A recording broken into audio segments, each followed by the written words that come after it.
ಎಲ್ಲರಿಗೂ ನಮಸ್ಕಾರ. ನಾನೊಂದು ಮೊನ್ನೆ ಫಂಕ್ಷನ್‌ಗೆ ಗೆಸ್ಟ್ ಆಗಿ ಹೋಗಿದ್ದೆ. ಅವಾಗ ಕಾಲೇಜಲ್ಲಿ ಒಂದು ಸ್ಟೂಡೆಂಟ್ಸ್ ಜೊತೆಗೆ ಒಂದು ವಿಚಾರ ವಿನಿಮಯ ಕಾರ್ಯಕ್ರಮ ಇತ್ತು. ಅಲ್ಲಿ ಹೋದಾಗ ಒಬ್ಬ ಸ್ಟೂಡೆಂಟ್ ಕೇಳಿದ ಪ್ರಶ್ನೆ ಇದು. ಜಿಮ್ ಬೆಸ್ಟಾ ಅಥವಾ ಯೋಗ ಮಾಡೋದು ಬೆಸ್ಟು ಅಂತ ಕೇಳಿದ್ರು ಅವ್ರು. ನೋಡ್ರಿ ಎಷ್ಟು ರಿಯಲಿ ವಂಡರ್‌ಫುಲ್ ಕ್ವೆಶ್ಚನ್ ಇದು. ನಾವು ಮೊದ್ಲು ವಿಚಾರ ಮಾಡ್ಬೇಕು. ಏನಂದ್ರೆ ನನಗ್ ಏನ್ ಆಗ್ಬೇಕಾಗ್ಯದ? ನಾ ಯಾವ್ದಾದ್ರು ಬ್ಯೂಟಿ ಕಾಂಪಿಟೇಷನ್ ಅಲ್ಲಿ ಪಾರ್ಟಿಸಿಪೇಷನ್ ಮಾಡ್ಲಿಕತ್ತೀನೇನೋ? ನಾನೇನಾದ್ರೂ ಹ್ಮ್ ಮಸಲ್ ಬಿಲ್ಡಿಂಗ್ ಆ ಕಾಂಪಿಟೇಷನ್ ಅಲ್ಲಿ ಏನಾದ್ರು ಹೋಗ್ತಾ ಇದ್ದೀನೇನೋ? ಬಾಡಿ ಬಿಲ್ಡಿಂಗ್ ಕಾಂಪಿಟೇಷನ್ ಒಳಗೆ ಏನಾರ ಪಾರ್ಟಿಸಿಪೇಟ್ ಮಾಡ್ಲಿಕತ್ತೀನೇನೋ? ಅಥವಾ ನನಗೆ ಏನ್ ಆಗ್ಬೇಕಾಗ್ಯದ? ಸ್ಟ್ರೆಸ್ ಕಡಿಮೆ ಆಗ್ಬೇಕಾಗ್ಯದ? ಅಥವಾ ನನ್ ಮೆಟಬಾಲಿಸಮ್ ಸರಿ ಆಗ್ಬೇಕಾಗ್ಯದೋ ಏನೋ? ಯಾ ಏನಾದ್ರೂ ಒಂದು ನಮಗ್ ಗುರಿ ಇರ್ಬೇಕಲ್ಲ. ಜಿಮ್ ಅಥವಾ ಯೋಗ ಜಾಯಿನ್ ಆಗ್ಬೇಕಾದ್ರೆ ನನಗೆ ಏನ್ ಬೇಕು? What I am expecting from that ಅನ್ನೋದು ನಮಗ್ ಕ್ಲಾರಿಟಿ ಇರಬೇಕು.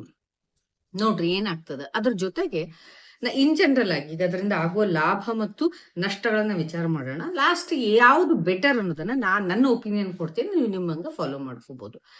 ಜಿಮ್ ಕೂಡ ಒಳ್ಳೆಯದು, ಜಿಮ್ ಜಾಯಿನ್ ಆಗಿ ಅದನ್ನ ಮಾಡೋದು ಕೂಡ ಒಳ್ಳೆಯದು, ಯೋಗ ಮಾಡೋದು ಕೂಡ ಒಳ್ಳೆಯದು. ಆದರೆ ನಮ್ಮ ದೇಶ ಇರೋದೆಲ್ಲಿ? ನಾವು ಎಲ್ಲದ್ರಲ್ಲೂ ವೆಸ್ಟರ್ನೈಸೇಷನ್ ಅನ್ನ ಬಹಳಷ್ಟು ಫಾಲೋ ಮಾಡ್ಲಿಕತ್ತೀವಿ.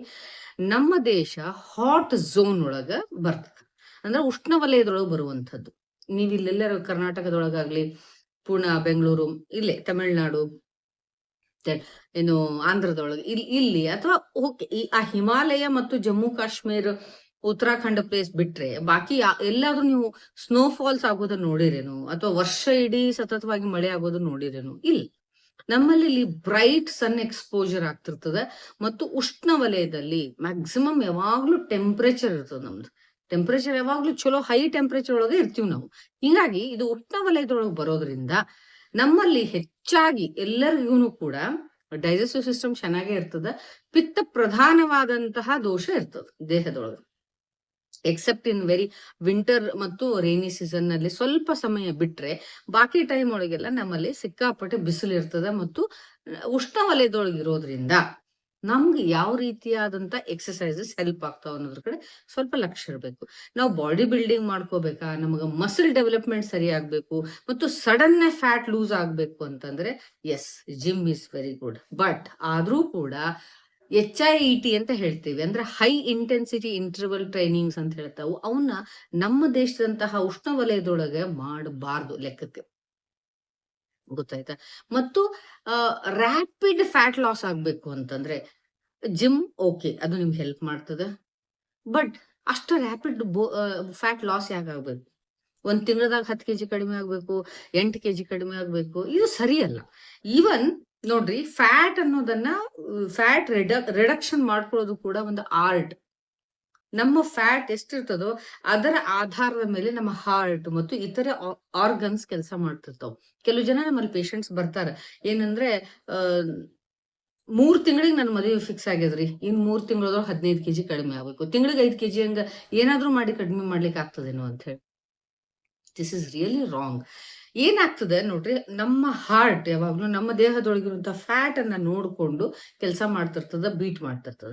ಎಕ್ಸಾಂಪಲ್ ನಾನು ಹೇಳ್ತೀನಿ ಎಲ್ಲರಿಗೂ ಅರ್ಥ ಆಗುವಂಗ. ಈಗ ನಿಮ್ಮ ಮನಿ ಒಳಗಡೆ 10 ಜನ ಇದ್ದೀರಿ ಅಂದ್ರೆ ನೀವು ಅವ್ರಿಗೆ ತಕ್ಕಷ್ಟು ಒಂದು ಕ್ಯಾಲ್ಕುಲೇಟ್ ಮಾಡಿ ಚಪಾತಿ ಮಾಡ್ತಿರ್ತೀರಿ. ಒಬ್ಬ ವ್ಯಕ್ತಿ 2 ಚಪಾತಿ ತಿಂತಾನಂದ್ರೆ 10 ಜನರಿಗೆ 25 ಚಪಾತಿ ನೀವು ಮಾಡಿರ್ತೀರಿ. But all of a suddenly continuously ಹಂಗಿದ್ದವರು 5 ಜನ ಹೊರಗೆ ಹೋಗ್ಬಿಟ್ರೆ, ಹೇಳಲಾರ್ದೆ ಕೇಳಲಾರ್ದೆ ಹೊರಗೆ ಹೋಗ್ಬಿಟ್ರೆ, ನಿಮ್ದು ಚಪಾತಿ ಮಾಡೋದು ಏನಾಗ್ತದೆ? 25 ಮಾಡ್ತೀರಿ ನೀವು, ಅಷ್ಟು ವೇಸ್ಟ್ ಆಗ್ತದೆ. ದ ಸೇಮ್ ವೇ ನಮ್ಮಲ್ಲಿರುವಂತ ಫ್ಯಾಟ್ ಅದ್ರ ಎಷ್ಟಿದೆ ಅನ್ನೋದ್ರ ಮೇಲೆ ನಮ್ಮ ಹಾರ್ಟ್ ರೇಟ್ ಕೆಲಸ ಮಾಡ್ತಾ ಇರ್ತದೆ. ಸಡನ್ ಡ್ರಾಪ್ ಡೌನ್ ಆಗ್ಬೋದು.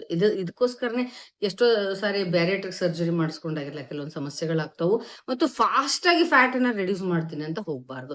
ದೇರ್ ಶುಡ್ ಬಿ ಒಂದು ಈಕ್ವಿಲಿಬ್ರಿಯಂ, ಬ್ಯಾಲೆನ್ಸ್ ಇರಬೇಕು. ಫ್ಯಾಟ್ ರೆಡ್ಯೂಸ್ ಆದಾಗ ಹಾರ್ಟ್ ರೇಟ್ ಬ್ಯಾಲೆನ್ಸ್ ಆಗ್ತಾ ಇರಬೇಕು. ಆ ರೀತಿಯಾಗಿ ರೆಡ್ಯೂಸ್ ಮಾಡ್ಕೋಬೇಕು. ಸೊ ನೀವು ಸಡನ್ ಫ್ಯಾಟ್ ಕಡಿಮೆ ಆಗ್ಬೇಕು ಅಂತಂದ್ರೆ, ಮಸಲ್ ಮಾಸ್ ಸ್ಟ್ರಾಂಗ್ ಆಗ್ಬೇಕು ಅಂತಂದ್ರೆ ಜಿಮ್ ಈಸ್ ಗುಡ್.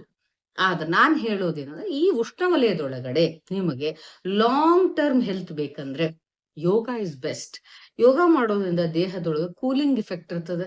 ಯೋಗ ಪ್ರಾಣಾಯಾಮ ಮಾಡೋದ್ರಿಂದ ಕೂಲಿಂಗ್ ಇಫೆಕ್ಟ್ ಇರ್ತದೆ. ನೀವೆಲ್ಲರ ಕೇಳಿರಿ, ನಮ್ಮ ಹಿಂದಿನ ಋಷಿ ಮುನಿಗಳು ಜಿಮ್ ಮಾಡಿದ್ದನ್ನ.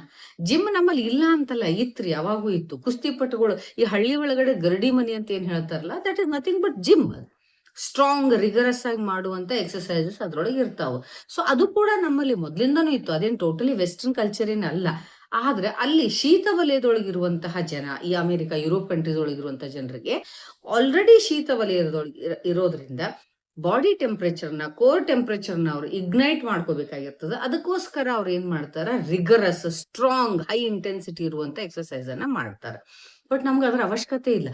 ಆಲ್ರೆಡಿ ನಮ್ಮಲ್ಲಿ ಕೋರ್ ಸ್ಟ್ರೆಂತ್ ಅಥವಾ ಕೋರ್ ಎನರ್ಜಿ ಇರೋದ್ರಿಂದ, ನಮ್ಮಲ್ಲಿ ಪಿತ್ತ ಪ್ರಧಾನತ ಇರೋದ್ರಿಂದ ಬ್ಲಡ್ ಸರ್ಕ್ಯುಲೇಷನ್ ಚೆನ್ನಾಗೇ ಇರ್ತದೆ. Until unless we are two fat. So ನಮ್ಮಲ್ಲಿ ನಮಗ್ ಬೇಕಾಗಿರೋದೇನು ಅಂದ್ರೆ proper alignment with the nature. ಅದು ಸಾಧ್ಯ ಯೋಗದಿಂದ ಅಂತ ನನ್ನ ಅಭಿಪ್ರಾಯ. ಆಕ್ಚುಲಿ ಹಂಗಂತೇಳಿ ನೀವು ಯೋಗ ಜಿಮ್ ಅನ್ನ ಬಿಡ್ಲಿಕ್ಕೆ ಹೋಗ್ಬೇಡ್ರಿ. ಯೋಗದಿಂದ ಏನಾಗ್ತದೆ, ನಿಮ್ದು ಹಾರ್ಮೋನ್ ಬ್ಯಾಲೆನ್ಸ್ ಆಗ್ತದೆ ಬಾಡಿ ಒಳಗಿರುವಂತಹ, ಮತ್ತು ದೂಷ್ಯಗಳು ಬ್ಯಾಲೆನ್ಸ್ ಆಗ್ತಾವು, ಮತ್ತು ಎಲ್ಲಾ ರೀತಿಯ ಕ್ರಿಯೆಗಳು, excretory functions, respiratory functions, cardiac functions, ಇವನ್ನೆಲ್ಲವನ್ನು ರಿದಮಿಕ್ ಆಗಿ ತೆಗೆದುಕೊಂಡು ಹೋಗ್ಲಿಕ್ಕೆ ಸಾಧ್ಯ ಆಗೋದು ಯೋಗದಿಂದ ದೇಹ ಕೂಲ್ ಆಗ್ತದೆ, ಮೆಂಟಲ್ ಸ್ಟ್ರೆಸ್ ಕಡಿಮೆ ಆಗ್ತದೆ. ಜಿಮ್ನಿಂದ ಮೆಂಟಲ್ ಸ್ಟ್ರೆಸ್ ಕಡಿಮೆ ಆಗಿರುವಂತಹ ಸ್ವಲ್ಪ ಉದಾಹರಣೆ ಕಡಿಮೆ. ಅದಕ್ಕೋಸ್ಕರ ಇಲ್ಲಿ ಯೋಗ ಮಾಡೋದ್ರಿಂದ, ಪ್ರಾಣಾಯಾಮ ಮಾಡೋದ್ರಿಂದ, ಮೆಡಿಟೇಷನ್ ಮಾಡೋದ್ರಿಂದ ನಿಮ್ಗೆ ಮೆಂಟಲ್ ಸ್ಟ್ರೆಸ್ ಕಡಿಮೆ ಆಗ್ತದೆ, ಹ್ಯಾಪಿ ಹಾರ್ಮೋನ್ಸ್ ರಿಲೀಸ್ ಆಗ್ಲಿಕ್ಕೆ ಹೆಲ್ಪ್ ಆಗ್ತದೆ.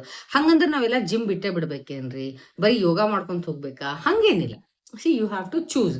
ಈವನ್ ಎಷ್ಟೇ ಉಷ್ಣವಲಯ ಇದ್ರೂ ಕೂಡ ಜಿಮ್ ಮಾಡೋದ್ರಿಂದ ಅದು ನಮಗೂ ಕೂಡ ಎಷ್ಟೋ ಬೆನಿಫಿಟ್ಸ್ ಸಿಗ್ತಾವ್.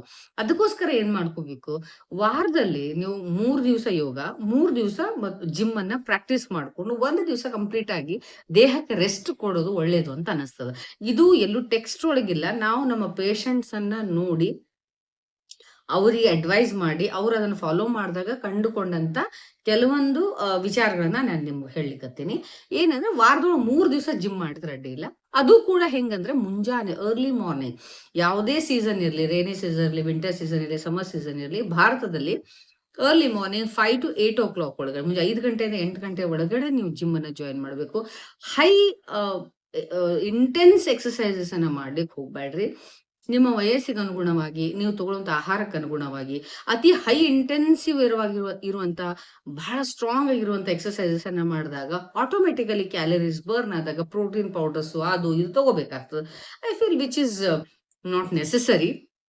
ನೀವು ಒಂದು ಮಾಡ್ರೇಟ್ ಎಕ್ಸರ್ಸೈಸಸ್ ಅನ್ನ ಮಾಡ್ಕೋಬೇಕು, ಲೈಟ್ ಆಗಿರುವಂತ ಎಕ್ಸರ್ಸೈಸ್ ಮಾಡ್ಕೋಬೇಕು, ಲೈಟ್ ಕಾರ್ಡಿಯೋ ಮಾಡ್ಕೋಬೇಕು. ನೆಕ್ಸ್ಟ್ ಡೇ ಯೋಗ ಮಾಡ್ಕೊಳ್ರಿ. ಯೋಗ, ಪ್ರಾಣಾಯಾಮ, ಧ್ಯಾನ ಇವನು ಮೂರೂನು ಕರೆಕ್ಟ್ ಆಗಿ ಮಾಡ್ಕೋಬೇಕು. ಅದ್ರ ಜೊತೆಗೆ ಹಿಂಗ್ ಆಲ್ಟರ್ನೇಟ್ ಡೇಸ್ ಅಲ್ಲಿ ಯೋಗ ಮತ್ತು ಜಿಮ್ ಅನ್ನ ನೀವು ಫಾಲೋ ಮಾಡೋದ್ರಿಂದ ಬಾಡಿಯನ್ನ ಒಳ್ಳೆ ಶೇಪ್ ಅಲ್ಲಿ ಇಟ್ಕೋಬಹುದು, ಅನ್ವಾಂಟೆಡ್ ಫ್ಯಾಟ್ ಅನ್ನ ಮೆಟಬಾಲಿಸಮ್ ಮಾಡ್ಕೋಬಹುದು, ಬೋನ್ ಸ್ಟ್ರೆಂತ್ ಅನ್ನ ಹೆಚ್ಚಿಗೆ ಮಾಡ್ಕೋಬಹುದು, ಹಾರ್ಮೋನಲ್ ಇಂಬ್ಯಾಲೆನ್ಸ್ ಅನ್ನ ಕಡಿಮೆ ಮಾಡ್ಕೋಬಹುದು, ಮೆಂಟಲ್ ಕಾಮ್ನೆಸ್ ಅನ್ನ ಮೇಂಟೈನ್ ಮಾಡ್ಕೋಬಹುದು. ಅದರ ಜೊತೆಗೆ ನಾನು ಹಿಂದಿನ ಎಲ್ಲಾ ವಿಡಿಯೋ ಒಳಗೂ ಹೇಳಿನಿ, ನೀವು ಚಾನೆಲ್ ಅನ್ನ ಸಬ್ಸ್ಕ್ರೈಬ್ ಮಾಡ್ಕೊಂಡು ಹಿಂದಿನ ವಿಡಿಯೋಸ್ ಅನ್ನ ಸ್ವಲ್ಪ ಹೋಗಿ ನೋಡ್ರಿ. How to be in alignment with ಪಂಚಮಹಾಭೂತ. ಮನುಷ್ಯ ಆರೋಗ್ಯವಾಗಿರ್ಬೇಕು ಅಂದ್ರೆ ಫಸ್ಟ್ ಅವನು ಪಂಚಮಹಾಭೂತಗಳ ಜೊತೆಗೆ ಅಲೈನ್ಮೆಂಟ್ ಒಳಗಿರ್ಬೇಕು. ಅವಾಗ್ಲೇ ನಮ್ದು ಸರ್ಕ್ಯಾಡಿಯನ್ ರಿದಮ್ ಅಥವಾ ಬಯೋಲಾಜಿಕಲ್ ಕ್ಲಾಕ್ ಹೊರಗಿನ ಟೈಮ್ ಝೋನಿಗೆ ಸೆಟ್ ಆಗ್ಲಿಕ್ಕೆ ಶುರುವಾಗ್ತದೆ. ಪೃಥ್ವಿ ತತ್ವದ ಜೊತೆಗೆ ಯಾವ ರೀತಿಯಾಗಿ ನಾವು ಬೇರ್ ಫುಟ್ ವಾಕಿಂಗ್ ಮಾಡ್ಬೇಕು, ಅದರಿಂದ ನಾವು ಹೆಂಗ ನಮ್ಮ ದೇಹಕ್ಕೆ ಲಾಭ ಆಗ್ತದೆ. ಸೆಕೆಂಡ್, ಆಪ್ ತತ್ವ, ನೀರಿನ ತತ್ವದ ಜೊತೆಗೆ ಯಾವ ರೀತಿಯಾಗಿ ನಾವು ಅಲೈನ್ಮೆಂಟ್ ಒಳಗಿರ್ಬೇಕು. ಜಲತತ್ವ ಅಥವಾ ಆಪ್ ತತ್ವ ಅಂತ ಹೇಳಿದೆ. ಸೂರ್ಯ ತತ್ವದ ಜೊತೆಗೆ ಯಾವ ರೀತಿಯಾಗಿರ್ಬೇಕು, ವಾಯು ತತ್ವದ ಜೊತೆಗೆ ಯಾವ ರೀತಿಯಾಗಿ ನಾವು ಕನೆಕ್ಷನ್ ಇಟ್ಕೊಂಡಿರ್ಬೇಕು, ಮತ್ತು ಆಕಾಶ ತತ್ವದ ಜೊತೆಗೆ ಯಾವ ರೀತಿಯಾಗಿ ಕನೆಕ್ಷನ್ ಇಟ್ಕೋಬೇಕು, ಎಲ್ಲವನ್ನು ಸೆಪರೇಟ್ ನಾನು ವಿಡಿಯೋ ಮಾಡೀನಿ. ನನ್ನ ಚಾನೆಲ್ ಅನ್ನ ಫಸ್ಟ್ ಟೈಮ್ ಯಾರು ನೋಡ್ಲಿಕ್ಕತ್ತೀರಿ, ಸಬ್ಸ್ಕ್ರೈಬ್ ಮಾಡ್ಕೊಳ್ರಿ. Then visit my channel and search for all those videos. You just watch it. ನಾನು ಪ್ರಾಕ್ಟಿಕಲಿ ಎಲ್ಲರಿಗೂ ಹೊಂದುವಂತ ಟೆಕ್ನಿಕ್ಸ್ ಅನ್ನು ಹೇಳ್ತಿರ್ತೀನಿ. ಯಾಕಂದ್ರೆ I am not a professional YouTuber. I am not something ಏನು ಎಲ್ಲಿದನ್ನು ಹೇಳ್ತಾ ಇಲ್ಲ. ಪೇಷಂಟ್ ಜೊತೆಗೆ ನಾವ್ ಏನ್ ಮಾತಾಡ್ತೀವಿ, ಪೇಷಂಟ್ಸ್ಗೆ ಯಾವ್ದನ್ನ ಮಾಡ್ಲಿಕ್ಕೆ ಇಂಪ್ಲಿಮೆಂಟ್ ಆಗ್ತದೆ ಮತ್ತು ಅದರಿಂದ ನಮಗೆ ಎಷ್ಟೊಂದು ಲಾಭ ಸಿಗ್ತಾವ ಅನ್ನೋದನ್ನ ನೋಡ್ಕೊಂಡು ಆ ಪ್ರಾಕ್ಟಿಕಲ್ ನಾಲೆಜ್ ನಿಮ್ ಮುಂದೆ ಇಡ್ಲಿಕ್ಕತ್ತೀನಿ ಅಷ್ಟೇ. ಓಕೆ. ಈಗ ಎಷ್ಟೋ ಜನ ಹೇಳ್ತಾರೆ ಮೆಟ್ರೋಪಾಲಿಟನ್ ಸಿಟಿ ಒಳಗೆ ಮಣ್ಣ ಸಿಗಂಗಿಲ್ಲ ಅಂತ. ಮಣ್ಣನ್ನು ಕೂಡ ಎಷ್ಟೋ ಸರಿ ಈ ವೆಬ್ಸೈಟ್ ಇಂದ ತರಿಸ್ಕೊಳ್ಳುವಂತ ಕೆಲವು ಪೇಷಂಟ್ಸ್ ನನ್ ಮುಂದೆ ಹೇಳಿದ್ದುಂಟು. ಅಮೆಝಾನ್ ಇಂದ ತರಿಸ್ಕೋಬೇಕಾಗ್ತದ್ರಿ ನಾವು ಮಣ್ಣಿನ ಪ್ಯಾಕೆಟ್ ಅಂತೇಳಿ. ಇದನ್ನ ನೋಡಿದ್ರೆ ಆಕ್ಚುಲಿ ಎಷ್ಟು ದುರ್ದೈವ ಅನಿಸ್ತದ. ಅಂತವ್ರು ಹೆಂಗ ಎವ್ರಿ ಡೇ ಮಣ್ಣನ್ನ ಯಾವ ರೀತಿಯಾಗಿ ಚಾರ್ಜ್ ಮಾಡಿ ದೇಹಕ್ಕೆ ಅದರಿಂದ ಹೆಂಗ್ ಲಾಭ ತಗೋಬೇಕು ಅನ್ನೋದನ್ನ ನಾನು ಹೌ ಟು ಬಿ ವಿತ್ ಪೃಥ್ವಿ ತತ್ವ ಅನ್ನುವಂಥ ವಿಡಿಯೋ ಒಳಗೆ ಮಾಡಿ ಹಾಕಿನಿ. ನೋಡ್ರಿ, ವಿಸಿಟ್ ಮಾಡ್ರಿ. ನಿಮ್ಮ ಲೈಕ್ ಆತು ಅಂತಂದ್ರೆ ಅದ್ರ ಎಲ್ಲರ ಜೊತೆಗೂ ಶೇರ್ ಮಾಡ್ರಿ. ಸೊ ಈ ಜಿಮ್ ಮತ್ತು ಅಂದ್ರೆ ಗರಡಿ ಮನೆಯೊಳಗೆ ನಾವು ಏನ್ ಪಳಗೋದು ಅಂತ ಹೇಳ್ತೀವಲ್ಲ, ಇದನ್ನು ಮತ್ತು ಯೋಗ, ಇವೆರಡೂನು ಯೋಗ ಪ್ರಾಣಾಯಾಮ ಧ್ಯಾನ. ಯೋಗ ಪ್ರಾಣಾಯಾಮ ಧ್ಯಾನ ಒಂದು ಸೆಕ್ಟರ್ ಒಳಗೆ ಬರ್ತದೆ, ಮತ್ತು ಈ ಜಿಮ್ ಅನ್ನುವಂಥದ್ದು ಒಂದು ಸೆಕ್ಟರ್ ಒಳಗೆ ಬರ್ತದೆ. Both are useful. ಬಟ್ ನನಗೆ ಏನ್ ಬೇಕು, ನನ್ಗೆ ಇದರಿಂದ ಯಾವ ಬೆನಿಫಿಟ್ ಸಿಗಬೇಕು ಅನ್ನೋದನ್ನ ಅರ್ಥ ಮಾಡ್ಕೊಂಡು, ಈಗ ಉದಾಹರಣೆಗೆ ಕಾರ್ಡಿಯಕ್ ಪೇಷಂಟ್ಸ್ ಇರ್ತಾರೆ, ಅಂತವ್ರು ಬೆಟರ್ ಜಿಮ್ ಜಾಯಿನ್ ಆಗಬಾರ್ದು. They have to do yoga. Renal problems ಅಂದ್ರೆ ಕಿಡ್ನಿ ಪೇಷಂಟ್ಸ್ ಇರ್ತಾರೆ, ಅಂತವ್ರು ಯೋಗ ಮಾಡ್ಕೋಬೇಕು.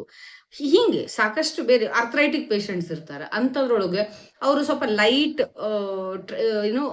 ಇದು ಇರುವಂತಹ ಲೈಟ್ ಟ್ರೈನಿಂಗ್ ಅನ್ನ ಜಿಮ್ ತಗೊಳ್ಳಿಕ್ಕೆ ಅಡ್ಡಿ ಇಲ್ಲ, ಲೈಟ್ ಕಾರ್ಡಿಯೋ ಮಾಡ್ಲಿಕ್ಕೆ ಅಡ್ಡಿ ಇಲ್ಲ. ಈ ರೀತಿಯಾಗಿ ನಮ್ಗೆ ಯಾವ್ದು ಬೇಕು ಅನ್ನೋದನ್ನ ಫಸ್ಟ್ ಮೈಂಡ್ ಅಲ್ಲಿ ಕ್ಲಾರಿಟಿ ತಗೊಂಡು ನೀವು ಮಾಡ್ಕೊಳ್ರಿ. ಎಲ್ಲಾ ಹೆಲ್ದಿ ಆಗಿರೋರು ವಾರದಲ್ಲಿ 3 ದಿವಸ ಯೋಗ, 3 ದಿವಸ ಯೋಗ ಪ್ರಾಣಾಯಾಮ ಧ್ಯಾನವನ್ನ ಮಾಡೋದ್ರೆ, ಇದನ್ನ ನಿಯಮಿತವಾಗಿ ಮಾಡ್ಕೊಂಡು ಹೋಗಿ ನಿಮ್ಮ ದೇಹದ ಹೈಡ್ರೇಷನ್ ಅನ್ನ ಸರಿಯಾಗಿ ಇಟ್ಕೊಂಡು, ನೀರಿನ ಪ್ರಮಾಣವನ್ನ ಸರಿಯಾಗಿ ಇಟ್ಕೊಂಡ್ರೆ, ಅಯೋನ್ ಇಂಬ್ಯಾಲೆನ್ಸ್ ಆಗ್ಲಾರ್ದಂಗ್ ನೋಡ್ಕೊಂಡ್ರೆ ಡೆಫಿನೆಟ್ಲಿ ನೀವು ಒಳ್ಳೆ ಹೆಲ್ತ್ ಬರ್ತದೆ. ಈಗಿನ ಯಂಗ್ಸ್ಟರ್ಸ್ ಹೇಳೋದು ನಾನೇ, ಒಂದು ಫ್ಯಾಷನ್ ಅಂತ ಹೇಳಿ ಯೋಗ ಮತ್ತು ಜಿಮ್ ಅನ್ನ ಜಾಯಿನ್ ಆಗ್ಲಿಕ್ಕೆ ಹೋಗ್ಬೇಡ್ರಿ.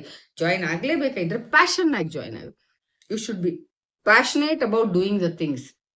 ಹೆಲ್ತ್ ಅನ್ನ ಸರಿಯಾಗಿ ಇಟ್ಕೊಳ್ಬೇಕು, ಫಿಸಿಕಲಿ ಮೆಂಟಲಿ ಬ್ಯಾಲೆನ್ಸ್ ಆಗಿರ್ಬೇಕು. ಅಂದ್ರೆ ಈ ಜಿಮ್ ಮತ್ತು ಯೋಗಾನು ಕೂಡ ನೀವು ಬ್ಯಾಲೆನ್ಸ್ ಆಗಿ ಇಟ್ಕೋಬೇಕು, ಬಾಡಿನ ಹೈಡ್ರೇಟ್ ಮಾಡ್ಕೋಬೇಕು.